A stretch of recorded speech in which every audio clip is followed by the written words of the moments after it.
drive.google.com.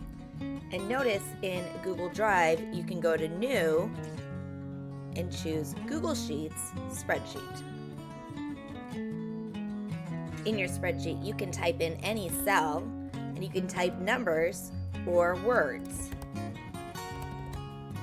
Now, one of the keys to loving a spreadsheet is the ability to make columns wider and rows taller. So you're going to get in between those column indicators and go ahead and just make them skinnier or fatter based on how you like it.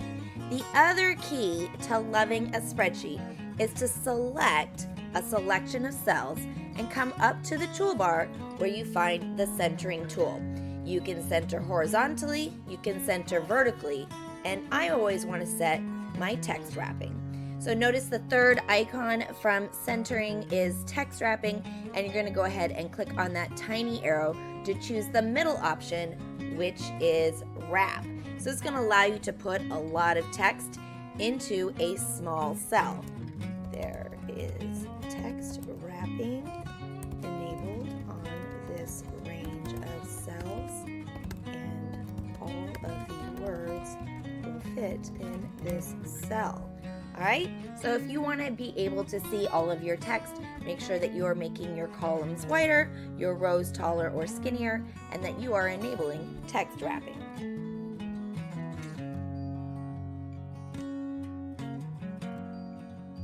Another method for creating a Google Sheets spreadsheet is to open a new tab and go to sheets.new. This is going to automatically create a spreadsheet, and it's going to be created in Google Drive.